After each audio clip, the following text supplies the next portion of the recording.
Hello बच्चों बच्चों हमारा जो चैप्टर है the cell fundamental unit of life.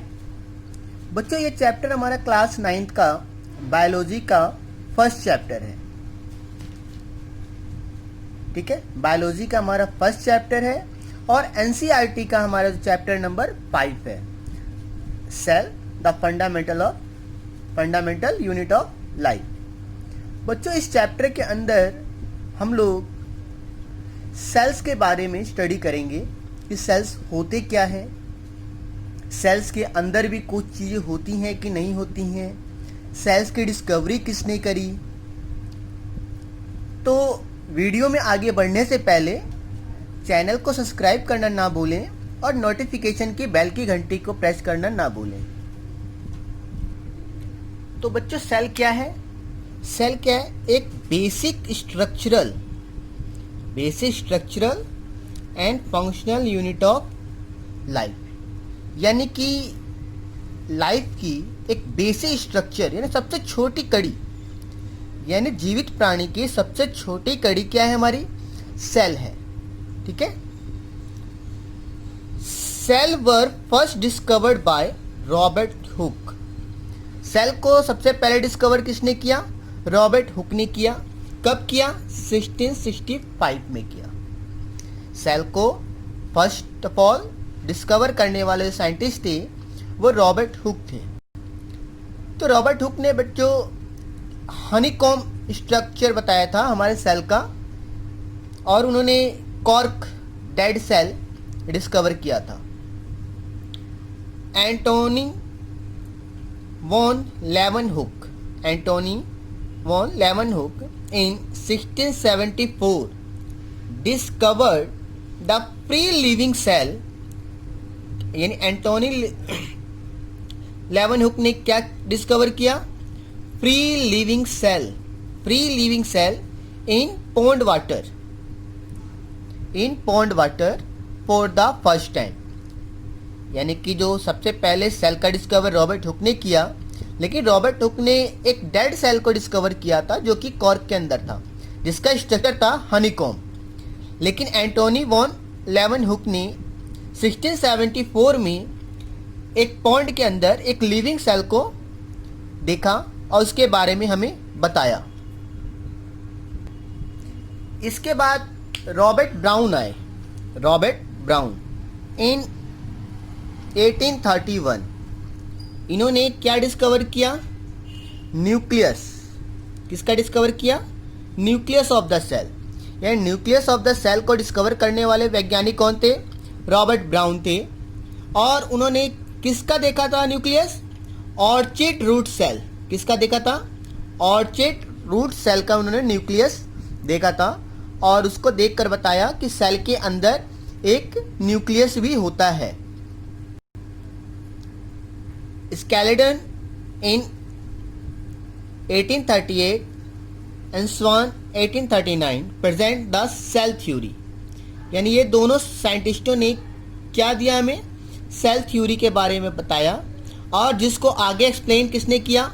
विर्च्यो ने किया। कब? 1835 में। यानी स्केलेटन और स्वान ने हमें सेल थ्योरी के बारे में बताया, लेकिन उसका एक्सप्लेनेशन जिसने दिया उन वैज्ञानिक का नाम था Virchow. J.E. Purkinje in 1839 give the term protoplasm. J.E. Purkinje ने क्या दिया हमें? टर्म प्रोटोप्लाज्म दिया। For the living content present in the cell.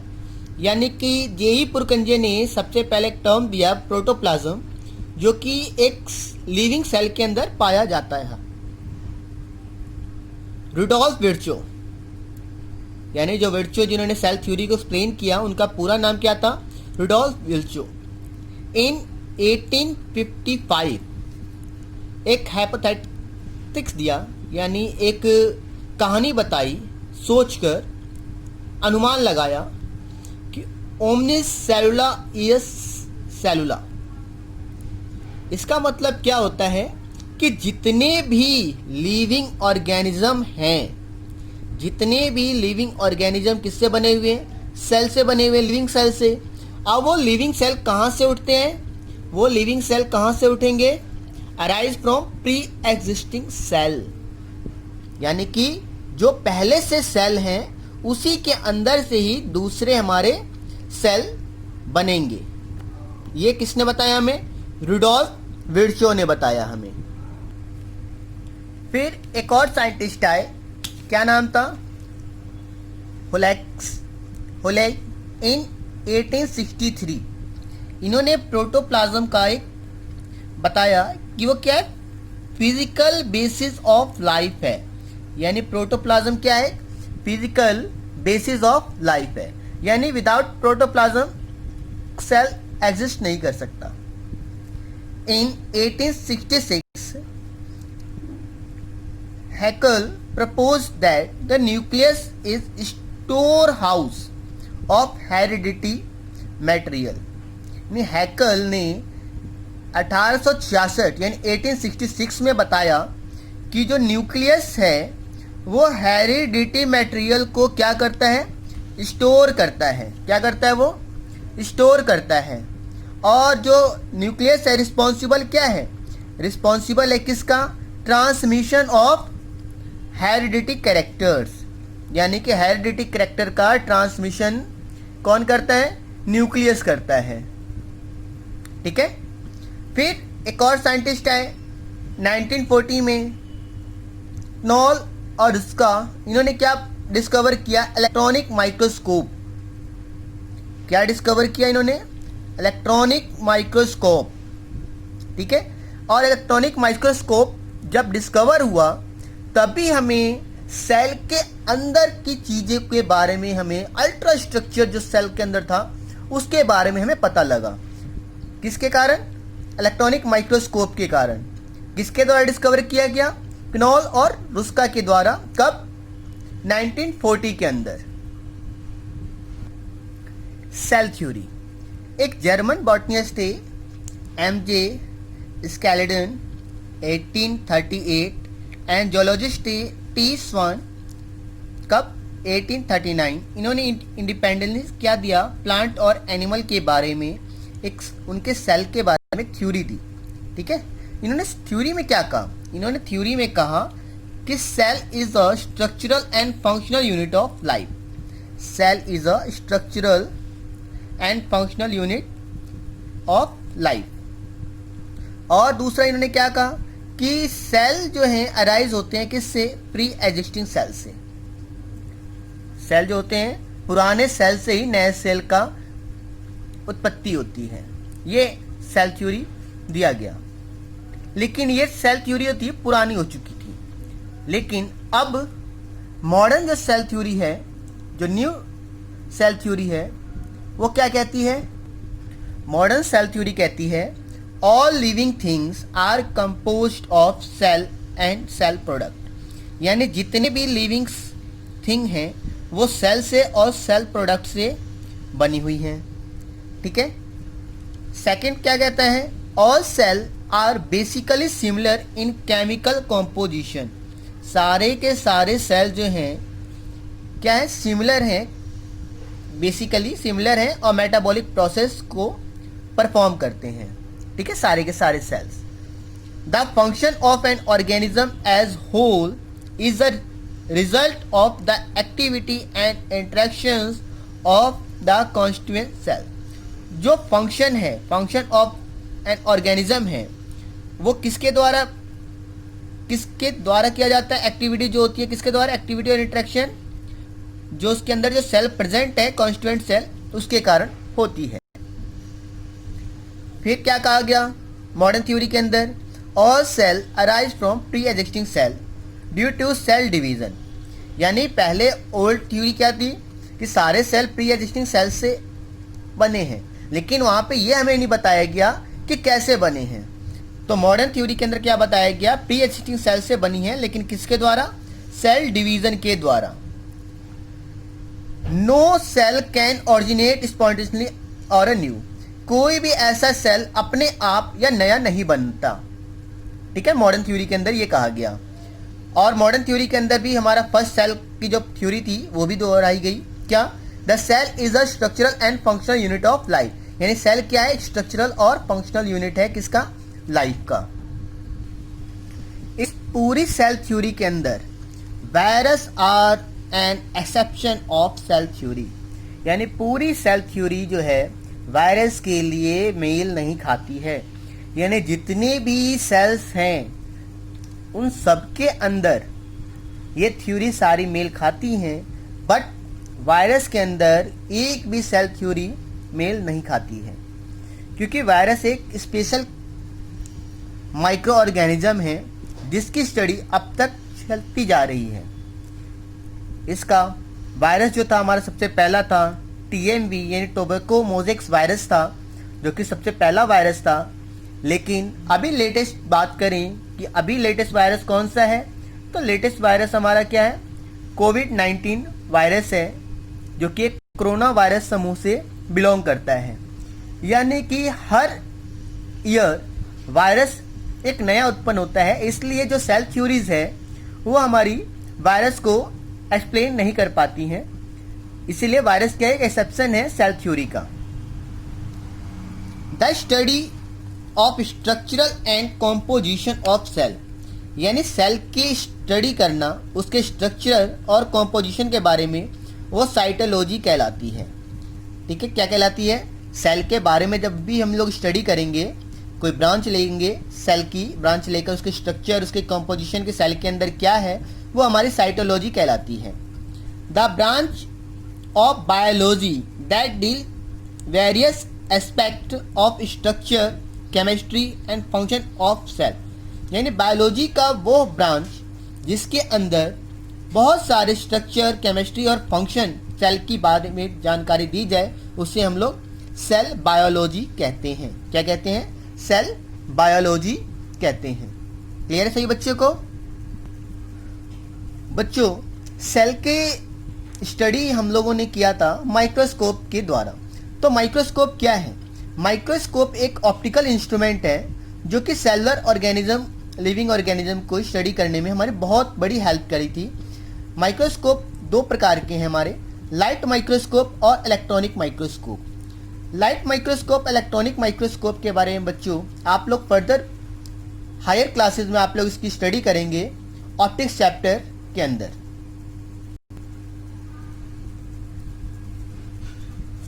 On the basis of number of cell, यानी कि नंबर ऑफ सेल के ऊपर हम लोग जब सेल की स्टडी करते हैं तो सेल को हम लोगों ने दो भागों में डिवाइड कर रखा है।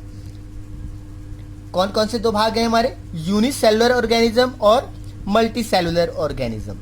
यूनिसेलुलर ऑर्गेनिज्म और मल्टी सेलुलर ऑर्गेनिज्म। तो यूनिसेलुलर ऑर्गेनिज्म क्या होता है? यूनिसेलुलर ऑर्गेनिज्म क्या होता है? तो organism which are made up of only one cell, यानी कि जो हमारे यूनिसेलुलर ऑर्गेनिज्म हैं वो किससे बने हुए हैं? सिर्फ एक सेल से मिलकर बने हुए हैं। किससे बने हुए हैं? Only one cell. Unicellular organism जो है किससे बने हुए हैं? Only one cell. इसे हम लोग क्या कहते हैं? यूनिसेलुलर ऑर्गेनिज्म कहते हैं। एग्जाम्पल कौन कौन से हैं हमारे? अमीबा है, bacteria, paramecium etcetera are the example of unicellular organism. Multicellular organism. Multicellular organism क्या होता है बच्चों? The organism which are made up of many cell, यानी कि ऑर्गेनिज्म वह जीव जो कि बहुत सारे सेलों से मिलकर बने हुए हैं, उसे हम लोग क्या कहते हैं? मल्टी सेलुलर ऑर्गेनिज्म कहते हैं। यानी कि मैनी सेल से जो मिलकर बने हुए हैं उससे हम लोग क्या कहेंगे? मल्टी सेलुलर ऑर्गेनिज्म कहेंगे। एग्जाम्पल हमारे हैं human beings, birds, animal etcetera. यानी कि हम लोग खुद भी एक मल्टी सेलुलर ऑर्गेनिज्म है, क्योंकि हम लोग बहुत सारे सेलों से मिलकर बने हुए हैं। तो बच्चों, सेल से सबसे पहले बनता क्या है? तो सेल जब आपस में कंबाइन होते हैं, तो सेल जब आपस में मिलते हैं तो टिश्यू बनता है। टिश्यू जब आपस में कंबाइन होते हैं तो क्या बनता है? ऑर्गन बनता है। ऑर्गन जब आपस में कंबाइन होता है तो क्या बनता है? ऑर्गन सिस्टम बनता है। और ऑर्गन सिस्टम से क्या बन जाता है, ऑर्गेनिज्म बन जाते हैं, फुली डेवलप बॉडी तैयार हो जाती है। तो इसीलिए कहा जाता है कि सेल क्या है, एक basic structural and functional unit of life है। यूनिसेलुलर और मल्टीसेलुलर के बीच में डिफरेंस बिटवीन, तो यूनिसेलुलर और मल्टीसेलुलर के जो डिफरेंस बिटवीन है, कई बार एग्जाम के पॉइंट ऑफ व्यू से इंपॉर्टेंट टॉपिक है, क्योंकि कई बार एग्जाम में पूछा गया है। तो यूनिसेलुलर क्या होता है, तो unicellular consist of single cell, unicellular जो होता है सिंगल सेल से मिलकर बना हुआ है। Multicellular are large number of cell, multicellular किससे, लार्ज नंबर ऑफ सेल से मिलकर बना हुआ है। सेकंड क्या है, single cell perform all life supporting activity, यानी यूनिसेलुलर के अंदर क्या होता है, एक ही सेल उस सेल की जितने भी लाइफ सपोर्टिंग एक्टिविटी है सारे परफॉर्म करता है। But in a multicellular single cell perform one और फ्यू एक्टिविटी, लेकिन मल्टीसेलुलर के अंदर क्या होता है, सिर्फ एक या कुछ एक्टिविटी को परफॉर्म करते हैं। There is no division of labour as a single cell perform all the activities, यानी यूनिसेलुलर के अंदर क्या होता है, नो डिवीजन ऑफ लेबर होता है, नो डिवीजन ऑफ लेबर, यानी सिंगल सेल के अंदर वर्क का कोई डिवीजन नहीं होता है। लेकिन मल्टीसेलुलर के अंदर क्या होता है, there is division of labour as cell are specialised to perform different function of the body, यानी कि मल्टीसेलुलर के अंदर जो अलग अलग फंक्शन के लिए अलग अलग सेल होते हैं, जैसे सांस लेने के लिए अलग हो जाएगा, सर्कुलेटरी सिस्टम के लिए अलग सेल होगा, यानी कि मल्टीसेलुलर के अंदर के सारे जो फंक्शन हैं डिफरेंट, देखने के लिए अलग सेल, महसूस करने के लिए अलग सेल होंगे। लेकिन यूनिसेलुलर में ऐसा कोई डिवीजन नहीं होता किसी भी एक्टिविटी को परफॉर्म करने के लिए, सारे के सारे एक ही सेल उस एक्टिविटी को परफॉर्म करता है। Single cell is involve in a production of new organism during reproduction, single cell यानी यूनिसेलुलर ऑर्गेनिज्म है वो अपने आप को रिप्रोड्यूस करके नया सेल इन्वॉल्व करते हैं, अपने आपस में ही उनका डिवीजन स्टार्ट हो जाता है। यूनिसेलुलर के अंदर जो डिवीजन मोस्टली होता है वो कैसा होता है, वो होता है बाइंडरी फ्यूजन के द्वारा, बाइंडरी फ्यूजन आपस में दो भागों में टूट जाते हैं, उसके द्वारा क्या हो जाता है, उनके बीच में डिवीजन होता है यूनिसेलुलर के अंदर। लेकिन मल्टीसेलुलर के अंदर germ cells take parts in reproduction, germ cell के अंदर बच्चों आते हैं कौन से, स्पर्म सेल और ova, sperm is present in a male and ova is present in a female, यानी कि मल्टीसेलुलर ऑर्गेनिज्म के अंदर जर्म सेल के द्वारा ही रिप्रोडक्शन परफॉर्म होगा, लेकिन यूनिसेलुलर के अंदर जर्म सेल की नो रिक्वायरमेंट होती है।